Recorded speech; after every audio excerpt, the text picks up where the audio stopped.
Kisah Karomah Kiai Soleh Darat. Muhammad Soleh Ibnu Umar Al-Samarani atau Kiai Soleh Darat lahir di Desa Kedung Jumbleng, Kecamatan Mayong, Kabupaten Jepara pada sekitar tahun 1820 sampai 1235 Hijrah.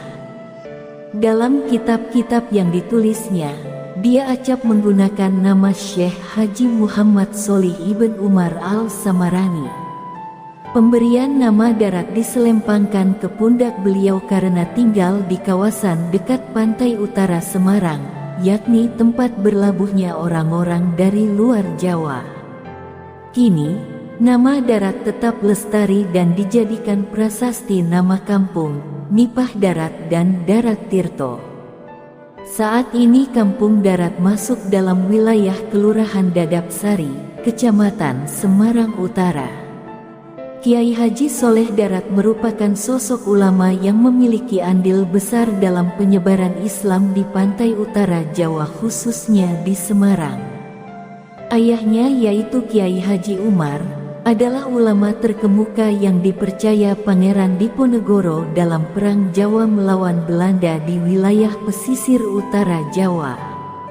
Setelah mendapat bekal ilmu agama dari ayahnya, Soleh kecil mulai mengembara, belajar dari satu ulama ke ulama lain.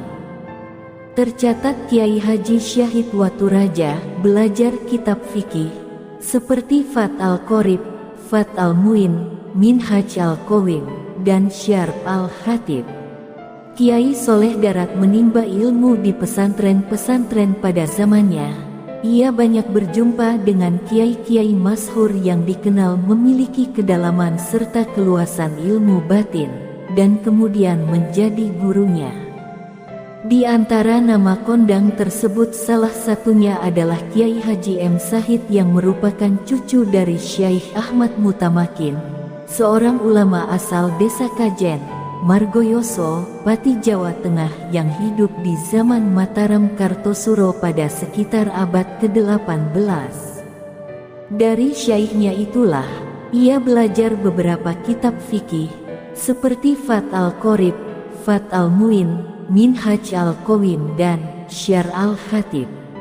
Terdapat catatan bahwa, karena kitab-kitab tersebut bukanlah kelas pengantar, maka mempelajarinya tak pelak membutuhkan waktu relatif lama. Safari perjalanan keilmuannya berlanjut kepada Kiai Raden Haji Muhammad Salih Ibn Asnawi di Kudus. Daripadanya beliau mengkaji kitab Al-Jalalain Al-Suyuti. Di Semarang beliau mendalami nahwu dan saraf dari Kiai Iskak Damaran. Kemudian belajar ilmu falak dari Kiai Abu Abdillah Muhammad Al-Hadi Ibn Bakuni. Berlanjut kepada Ahmad Bafakih Balawi demi mengkritisi kajian Jauharah et-Tauhid buah karya Syekh Ibrahim Al-Lakani dan Minhaj Al-Abidin karya Al-Ghazali. Masih di Kota Lumpia, Semarang, kitab Masail As-Sitin karya Abu Al-Abbas Ahmad Al-Misri, sebuah depiksi tentang ajaran dasar Islam populer di Jawa sekitar abad ke-19 dicernanya dengan tuntas dari Syekh Abdul Al-Ghani. Tak pernah puas, haus ilmu, itulah sifat setiap ulama.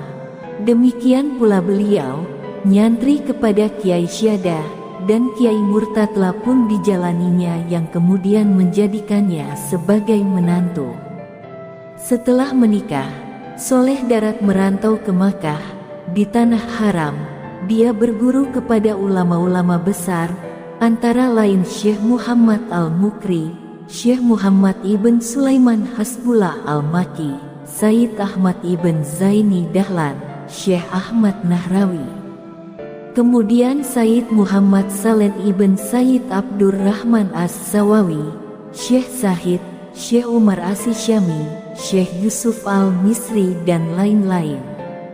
Karena kecerdasan, kealiman dan keluasan ilmu serta kemampuannya, akhirnya Mbah Soleh mendapat ijazah dari beberapa gurunya untuk mengajar di Mekah. Selama di Mekah ini beliau didatangi banyak murid, terutama dari kawasan Melayu Indonesia. Beberapa tahun kemudian Mbah Soleh kembali ke Semarang karena ingin berkhidmat kepada tanah airnya.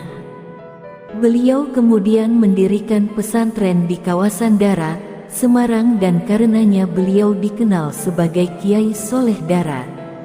Kepada murid-muridnya, Mbah Soleh Darat selalu menganjurkan agar mereka giat menuntut ilmu. Beliau inti Al-Quran adalah dorongan kepada umat manusia untuk menggunakan seluruh potensi akal budi dan hatinya guna memenuhi tuntutan kehidupan dunia dan akhirat. Beberapa santri seangkatannya, antara lain Kiai Haji Muhammad Nawawi Banten, Syekh Nawawi Al-Jawi, dan Kiai Haji Kholil Bangkalan. Sepulang dari Makkah, Muhammad Soleh mengajar di pondok pesantren Darat milik mertuanya Kiai Haji Murtado. Semenjak kedatangannya, pesantren itu berkembang pesat. Di pesantren inilah lahir ulama-ulama seperti Hadratus Syekh Hashim Asy'ari sang pendiri Nahdlatul Ulama, Kiai Haji Mahfuz Termas yang pakar hadis dan pendiri pesantren Termas Pacitan. Kemudian Kiai Haji Ahmad Dahlan sang pendiri organisasi Muhammadiyah, Kiai Haji Idris pendiri pesantren Jamsaren Solo, dan Kiai Haji Syakban sang ahli ilmu falak yang tersohor, Kiai Haji Bisri Syamsuri, Kiai Haji Dalhar. Salah satu muridnya yang terkenal tetapi bukan dari kalangan ulama adalah Raden Ajeng Kartini. Karena R.A. Kartini inilah Mbah Soleh Darat menjadi pelopor penerjemahan Al-Quran ke bahasa Jawa. Menurut catatan cucu Kiai Soleh Darat, R.A. Kartini pernah punya pengalaman tidak menyenangkan saat mempelajari Islam. Guru ngajinya memarahinya karena dia bertanya tentang arti sebuah ayat Al-Quran. Kemudian ketika berkunjung ke rumah pamannya, seorang Bupati Demak, R.A. Kartini menyempatkan diri mengikuti pengajian yang diberikan oleh Mbah Soleh Darat. Saat itu beliau sedang mengajarkan tafsir surat Al-Fatihah. R.A. Kartini menjadi amat tertarik dengan Mbah Soleh Darat. Dalam sebuah pertemuan R.A. Kartini meminta agar Al-Quran diterjemahkan karena menurutnya tidak ada gunanya membaca kitab suci yang tidak diketahui artinya. Tetapi pada waktu itu penjajah Belanda secara resmi melarang orang menerjemahkan Al-Quran. Mbah Soleh Darat melanggar larangan ini. Beliau menerjemahkan Al-Quran dengan ditulis dalam huruf Arab gundul pegon sehingga tak dicurigai penjajah. Kitab tafsir dan terjemahan Al-Quran ini diberi nama Kitab Faid Ar-Rahman, tafsir pertama di Nusantara dalam bahasa Jawa dengan aksara Arab. Kitab ini pula yang dihadiahkannya kepada R.A. Kartini pada saat dia menikah dengan R.M. Joyodiningrat, Seroang, Bupati Rembang. Sebagai wali Allah, Mbah Soleh Darat juga dikenal memiliki karamah. Makamnya pun menjadi tujuan ziarah banyak orang. Salah seorang wali terkenal yang suka mengunjungi makamnya adalah Gus Mik Hamim Jazuli. Meski meninggal di bulan Ramadan, Hail Mbah Soleh Darat diperingati setiap tanggal 10 Syawal di makamnya, yakni di Kompleks Pemakaman Bergota, Semarang. Dikisahkan bahwa suatu ketika Mbah Soleh Darat sedang berjalan kaki menuju Semarang. Kemudian lewatlah tentara Belanda berkendara mobil. Begitu mobil mereka menyalip Mbah Soleh, tiba-tiba mogok. Mobil itu baru bisa berjalan lagi setelah tentara Belanda memberi tumpangan kepada Mbah Soleh Darat. Di lain waktu, karena mengetahui pengaruh Mbah Soleh Darat yang besar, pemerintah Belanda mencoba menyogok Mbah Soleh Darat. Maka diutuslah seseorang untuk menghadiahkan banyak uang kepada Mbah Soleh, dengan harapan Mbah Soleh Darat mau berkompromi dengan penjajah Belanda. Mengetahui hal ini Mbah Soleh Darat marah, dan tiba-tiba dia mengubah bongkahan batu menjadi emas di hadapan utusan Belanda itu. Namun kemudian Mbah Soleh Darat menyesal telah memperlihatkan karomahnya di depan orang. Beliau dikabarkan banyak menangis jika mengingat kejadian ini hingga akhir hayatnya.